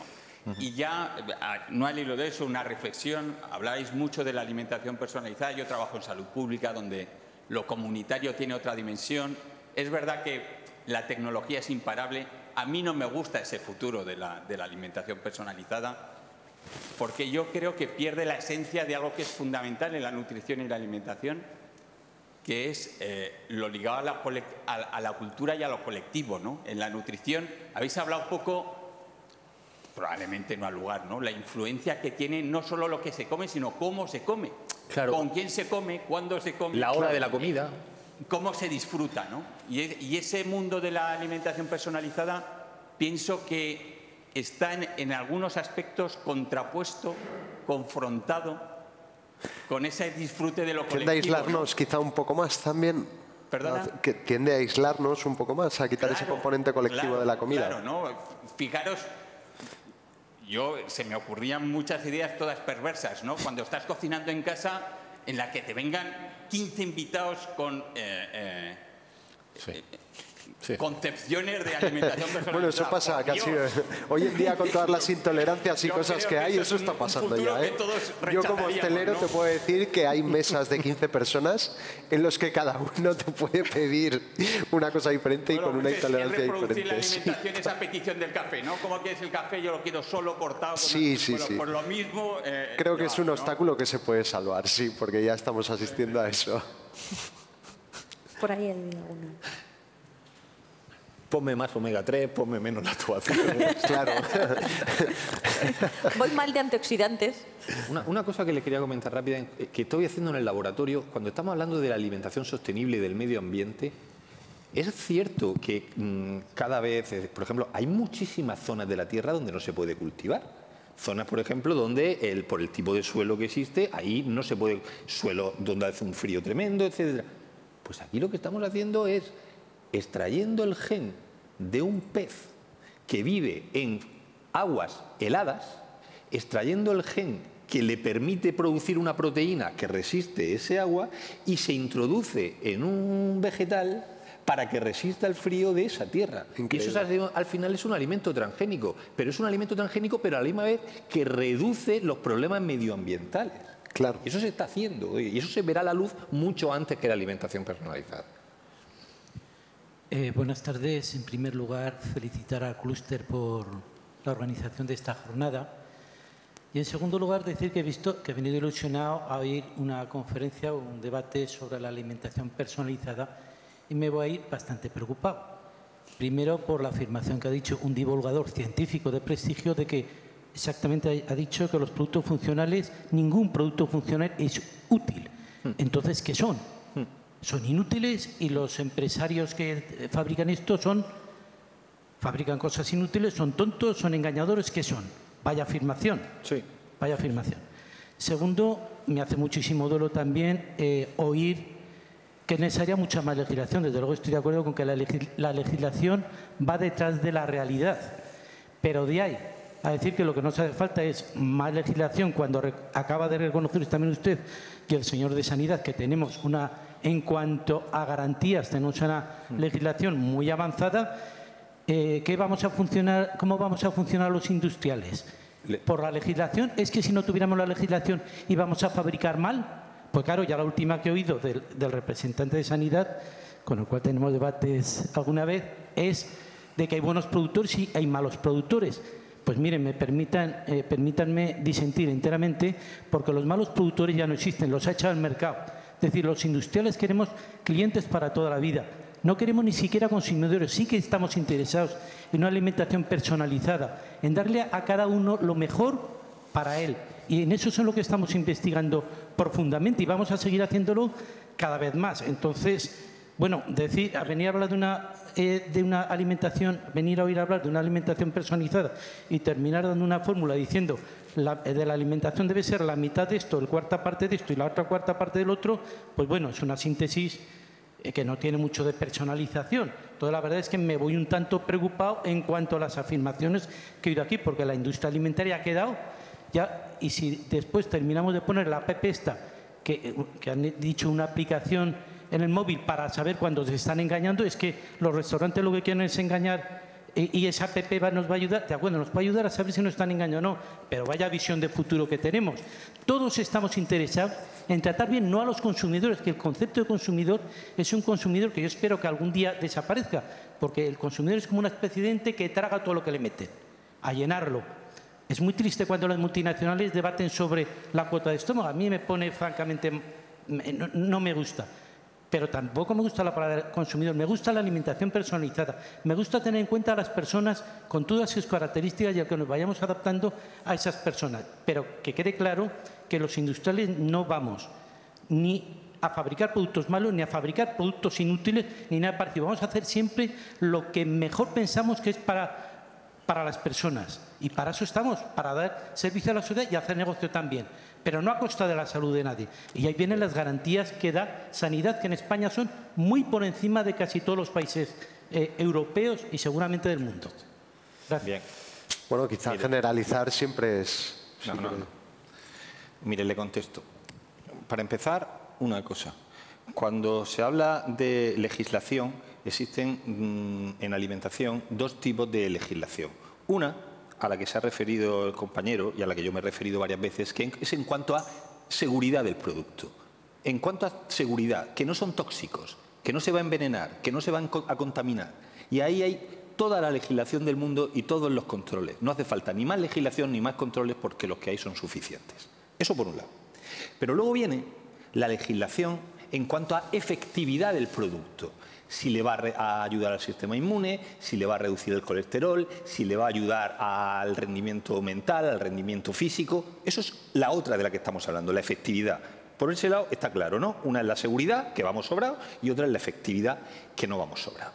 ¿A qué me refiero? Cuando hablo de que no existe, y me reitero, ningún alimento funcional útil, ¿a qué me refiero?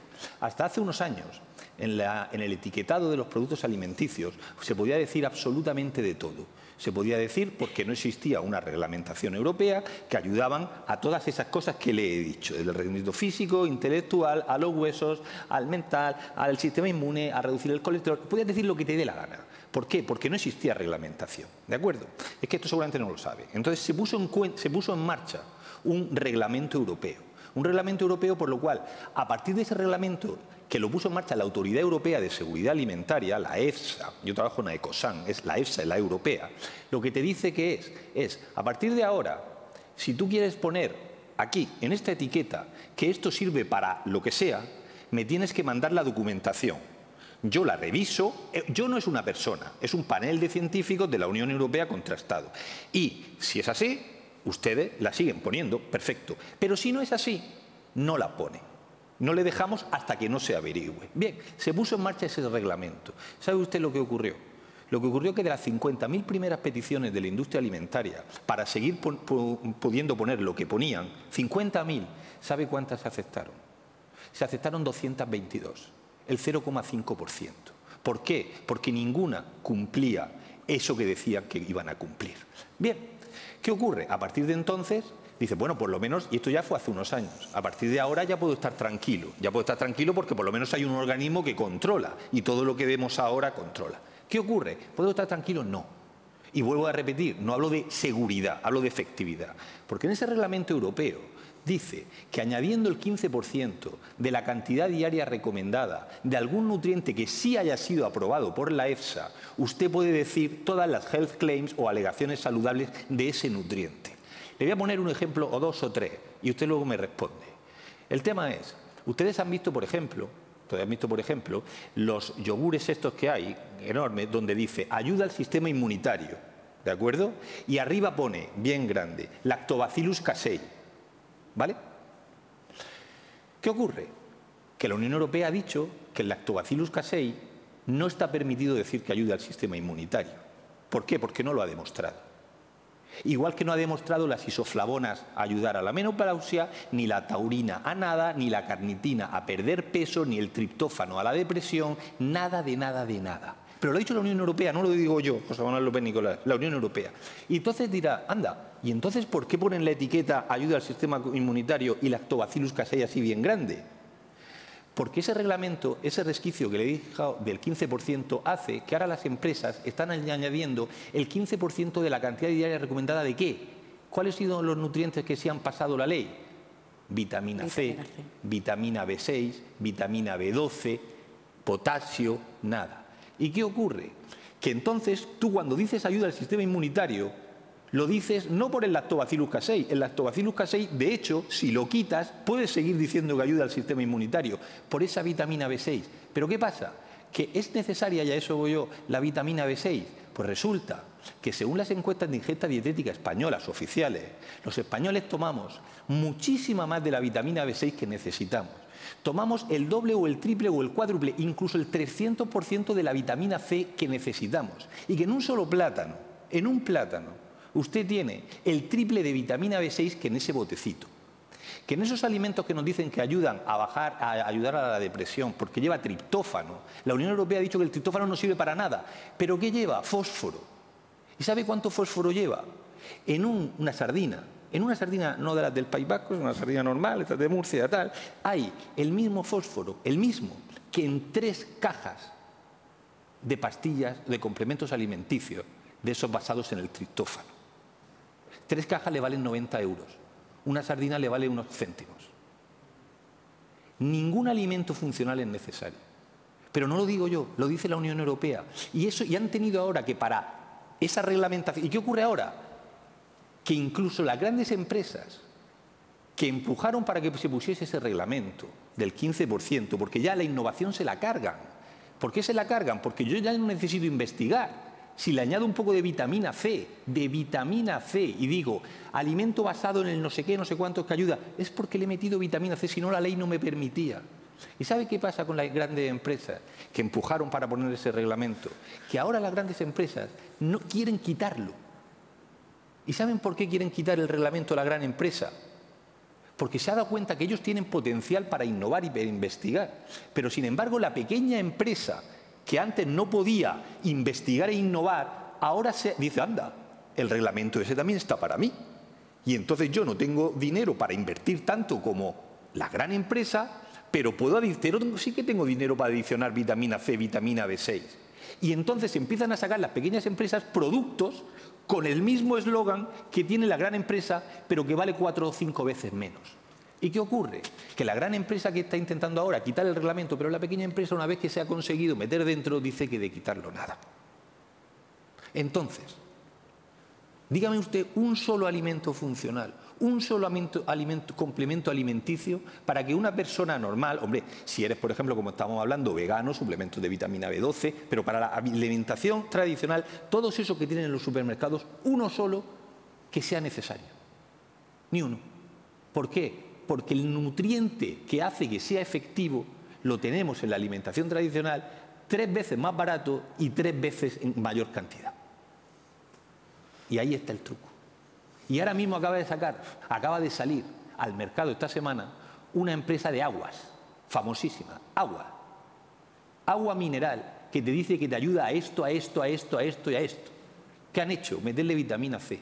¿Por qué? Porque la vitamina C tiene aprobadas 12 health claims por la Unión Europea. En un chorro de limón tienes más vitamina C que en 7 botellas de agua mineral. Esa es la realidad. Es lo que hay. Cambiemos el reglamento y obliguemos a investigar y a innovar en ingredientes que necesitemos y que no tengamos en la alimentación tradicional. Eso es la alimentación personalizada. No es poner un producto... Muy bien.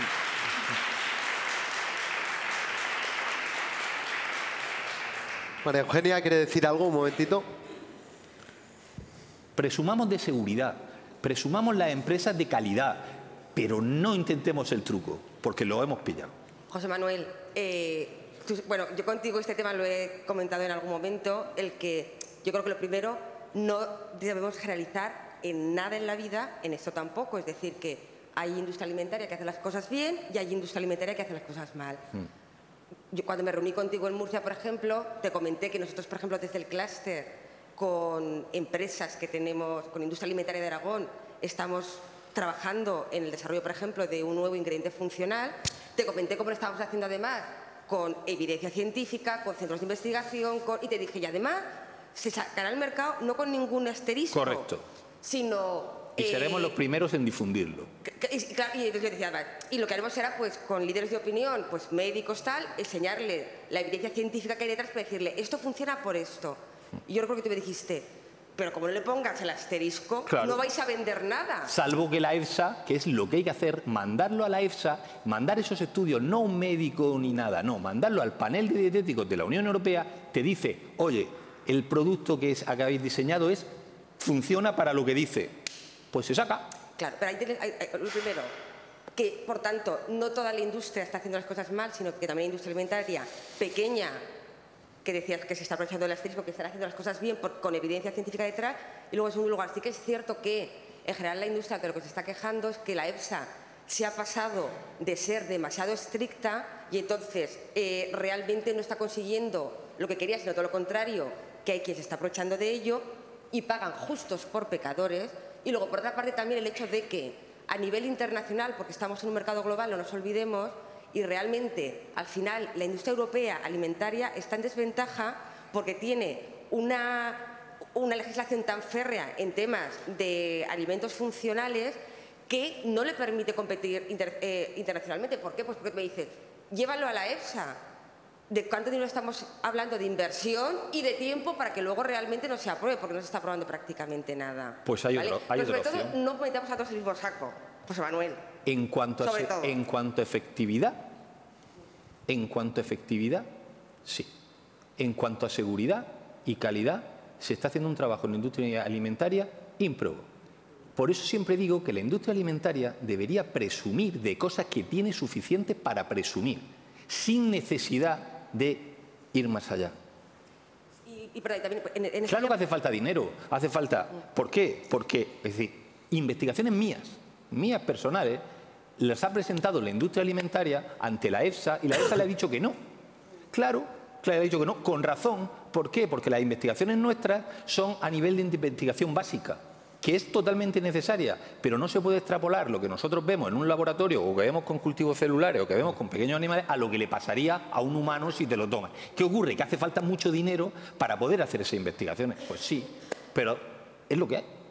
Y luego, ¿verdad? Y luego también yo creo que al hilo de todo esto, y también por el hecho de saber discernir entre quién está haciendo las cosas bien y quién está haciendo mal, que yo creo que en general, y ahí yo creo que también me apoyarás, son los menos de industria alimentaria y de empresas que se están haciendo las cosas con esos engaños, ¿vale? O sea, que no lo generalicemos. Y luego, por otra parte, las redes sociales, yo creo que además a quien lo está haciendo bien le puede apoyar mucho. De hecho, por ejemplo, el clúster es un proyecto que te comentaba antes que vamos a llevar a cabo, es decir, o sea, que se está hablando, que está pasando, pero las empresas alimentarias, que ya te digo que yo entiendo que la gran mayoría se están haciendo las cosas correctamente, lo importante es que cuando hablas de una propiedad de un alimento, el tema es saber, no solamente comunicarlo, sino cerciorarte de que el consumidor lo está entendiendo y aparte educarlo para ello, porque los dos estamos en el mismo barco, que es lo que comentaba Félix Longas anteriormente, es decir, que las empresas alimentarias no tienen ninguna... o sea, quieren que su consumidor les dure cuanto más mejor. Te voy a decir dos cosas, estoy de acuerdo, y te voy a decir dos cosas. Una pregunta, ¿esto que le he dicho del 15% metiendo el asterisco, metiendo tal, cuando en un alimento normal y corriente tiene 7 veces más? ¿Usted lo sabía? ¿Lo sabía? Sí, sabía todo eso que le he dicho de que no hace falta hacer... Claro, ¿qué ocurre? Que muchas veces hay cosas que se hacen por desconocimiento. No porque vayas con maldad, no porque vayas a engañar, sino porque desconocimiento. Pero eso no exime de culpa. Pero le voy a decir el tema de la comunicación. Doy clase en una asignatura, en la carrera de Tecnología de Alimentos, en el grado, de una asignatura de Biotecnología Alimentaria. Y entonces ahí cogí y ideé pues, a los chavales que hicieran un blog, que tuvieran unas webs, cada uno que hiciera una web para divulgar la buena alimentación. ¿Y qué ocurre? Que un chaval el otro día me para por la calle y me empieza a darme las gracias. No, pues fuiste profesor mío, tal. Digo, bueno, eso no pasa nada, tal. Eso es todo... Dice, no, es por la idea de la comunicación. ¿Por qué? Digo, ¿por qué? Dice, porque yo soy tecnólogo de alimentos, pero tecnólogos de alimentos hay muchos en el mercado. Dice, pero aquello que nos hiciste hacer del blog de divulgación y del uso de redes sociales para dar a conocer las bondades de los productos y las cosas que se hacen bien, ha hecho que varias empresas del sector alimentario me hayan contratado. Hayan contratado al tecnólogo de alimentos, a ese chaval, porque tenía la doble vertiente, la de tecnólogo de calidad, investigación, todo lo que se da en la guerra, pero la vertiente también de la comunicación. Y hoy en día el comunicar las cosas que se hacen bien, que vuelvo a repetir, son muchísimas, es fundamental en la población. Antes no se llegaba, la gente no, ahora sí, la gente se entera. Y las redes sociales son muy poderosas y es una herramienta muy válida si se utiliza bien. Y ahí es donde tiene que la industria alimentaria hacer las cosas bien y contarlas. Y contarlas. Porque hace una cosa mal y se entera todo el mundo. Haces una cosa bien y no se entera nadie. Pues cuéntalo, lo que hagas bien. Hay un proyecto muy interesante internacional que se llama la Clean Label, que precisamente lo que busca es esto, es decir, trascender el concepto de etiqueta que tenemos ahora mismo con lo que nos obliga la legislación e ir hacia etiquetas más divulgativas, más transparentes, sin claims no verdaderos ni tampoco no necesarios, como poner productos sin gluten cuando normalmente no tendrían por qué llevar gluten y este tipo de cosas. Entonces sí que hay iniciativas y esta es una iniciativa que se está llevando a cabo por un grupo de empresas y es una iniciativa de empresarial para decir queremos ir más allá de lo que nos obliga la legislación, porque también hay estudios que están demostrando que el usuario cada vez demanda más transparencia. Y si no le das tú la información, la va a buscar por su cuenta en otro sitio. Entonces, y es peor todavía. Exactamente. Entonces, sí que hay movimientos hacia empresas y este movimiento de Clean Label está yendo por ahí en este sentido. Es decir, vamos a crear etiquetas que sean realmente informativas, que ayuden al usuario, al consumidor a tomar decisiones realmente informadas, que luego tome la que quiera, pero que sean sustentadas en información real, lo más pura y lo más transparente posible. Y etiquetas basadas en el alimento, no en el nutriente. Ustedes piensen que no se están comiendo un omega 3, no se están tomando una vitamina B, se están tomando el alimento que lleva la vitamina o el alimento que lleva el nutriente. Entonces, esa etiqueta y ese proyecto va basado en el alimento, que tú sepas rápidamente lo que hay y que no, y que lo comuniques. Bueno, pues ya habéis visto que ha sido una charla súper interesante, yo he aprendido muchísimo y nada, podríamos estar aquí mucho más rato hablando, pero vamos, nos tenemos que ir todos.